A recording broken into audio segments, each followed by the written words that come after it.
Justice, a few questions from the chair.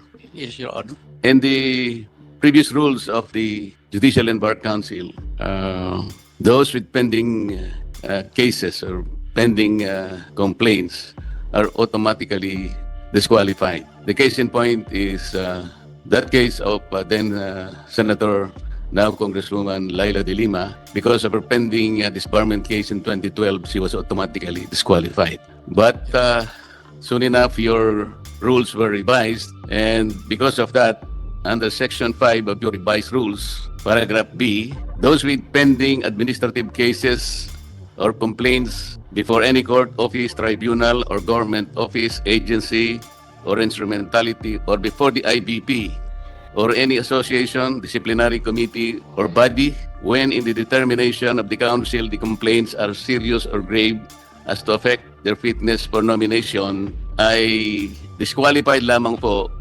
But again, kung madidetermine ng council na yung complaints are serious or grave as to affect their fitness for nomination. Ang ibig pong sabihin nito, Justice, if the council feels that the complaints are not serious or grave enough to affect their fitness or nomination, hindi po madi-disqualify yung applicant. Is that correct, sir?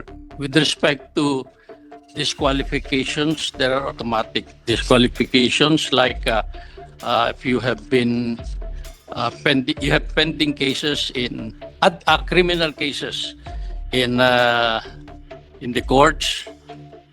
And Yes, Justice. Ang sinasabi ko po yung sa Section 5, which Yes. says the following are disqualified from being nominated for appointment in any judicial post or the position of Ombudsman, Deputy Ombudsman. Yes. Ito pong sinabi ko, pero ang kolatilya po, when in the determination of the council, the complaints are serious or grave.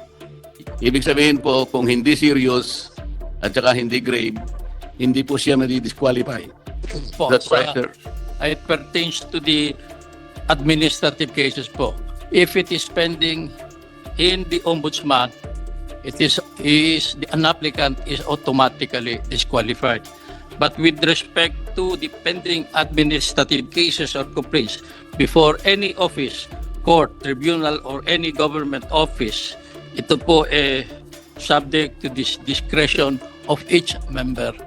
Yun ang Yan nga po ang ibig ko sabihin, Justice. hindi automatic. Yun nga po. So, ibig sabihin nito dahil nag-file po ng disbarment si Mayor Sebastian Duterte, Yes po.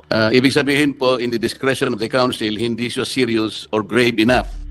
Tama po ba? Ang what I heard yesterday was the argument that it refers the complaint refers to the same act which was in a complaint previously dismissed by the ombudsman or earlier dismissed by the ombudsman. Nag-prevail na reason yesterday. I just cannot disclose the members who gave those reasons, but it prevailed yesterday. Yes, sir. This representation, Justice, filed a sworn opposition to the application of Secretary Remulla to the Office of the Ombudsman on two grounds. Secretary Remulla publicly announced that he added restitution as requirement to the Witness Protection Program. That requirement does not exist in the law, but he insisted. That, Justice, to my mind, clearly indicates or demonstrate the lack of required legal acumen as well as adherence to the standards of probity befitting an ombudsman. Second, the Secretary's affirmation of the bending the law constitutes a violation of the Code of Professional Responsibility and Accountability. These two grounds, Mr. Justice, are not enough for the JBC to consider. It's like this. We receive your complaint or opposition against Secretary Remulla. We considered the reasons, but there were two issues yesterday. First was whether or not he is disqualified. And then doon na pumasok sa because he was not disqualified, he can be voted upon. Pumasok na ho dun yung consideration of the merits of your complaint. Doon no, he was not able to get a unanimous vote. Pero hindi ko na ho masabi ko sino yung mga votante. But they considered the reasons you gave. Your two reasons were very important. We received them, we read them, and we considered them. How did you consider that? How did the council consider this sworn opposition? Ano yun? Nasa weight na ho yun. Nasa weight. Not sa qualification or disqualification, but on the weight na sa voting ng a considered candidate, nandun na sa weight to yun. The members, majority are appointed by the president. They considered that it is, they voted, the majority voted for him, so they did not give it much weight, you know, or the opposition. Mr. Justice, one of the overarching principles that guided the creation of the 1987 Constitution is the desire to promote the rule of law, as stated in our own preamble. Pag sinabi po natin rule of law, this is the guiding post. When somebody affirms that sometimes we can bend the law, you or the JBC took that very lightly, Mr. Justice? No, Your Honor, we, in the interpretation of the law, we can be strict, or we can be, what we call that. For example, in the interpretation of the Constitution, if you are a strict one, they call you an originalist.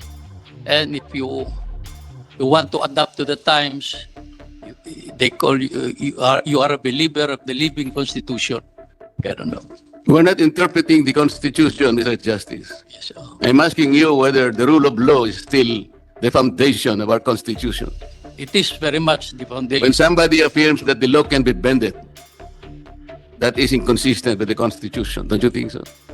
Yes, I agree with that. But sometimes it depends upon the context of how it is used, the bending of the law, whether it is freely, if they are interpreting it liberally. Did you know how it was used, Mr. Justice? Yes, We were discussing Yes, whether Your or not restitution Yes, Your Honor. is a requirement for an applicant to be processed under the Witness Protection Program. Yes, Your And suddenly the Secretary of Justice insisted that one requirement is restitution. It is not there. Aware of that. Yes. And somebody suggested that sometimes the law should be bent. That was the context, Mr. Justice. I heard it, Your Honor. I saw it on And if you hear it from no less than the Secretary of Justice, abrogating all the cornerstones of our belief in ourselves, in our Constitution, then you still include him as an applicant to the Ombudsman. Somebody who will preside over the lives, the properties and liberties of every citizen of this country. You take light of that. The JBC will take light of that, Mr. Justice. the majority considered it a slight. So the majority The majority. took light of the opposition of a senator of this republic, Mr. Justice. That is a fact, Your Honor. And 6 of them, based on their discretion, the opposition is not worth it. Is that it, Mr. Justice? All there were six, yes, excluding the secretary himself, because he is also a member of the Judicial and Bar Council. Because of his inclusion in the shortlist, Mr. Justice, will you favor amending further your rules Yes, Your Honor. that would give a chance that all prospective nominees or applicant to the Ombudsman should already be subjected not to the JBC, but the Commission on Appointments? It's up to you, Your Honor. It's only a suggestion, Mr. Justice. But with respect, Just thinking aloud, Mr. Justice. yes, Your Honor. With respect to the JBC, we have set tomorrow up to Friday to review and amend the internal rules of the JBC, considering past incidents, and we are inviting the public to submit their recommendations. So it will be a 3-day workshop to amend the internal rules of the Judicial and Bar Council. What would you think of the public thinking that somebody who affirmed that sometimes we should bend the law has become the ombudsman of this republic? I do not have time really to read the social media, but my position is different. I am a believer of the rule of law. I was a justice for several years at a regional trial court. When I was a regional trial court, I adhered to precedents. Also, when I was a justice in the Court of Appeals, I adhered to the precedents. When I was in the Supreme Court, whenever I make a ruling, I was very aware that our decisions will be considered as precedents by those following us.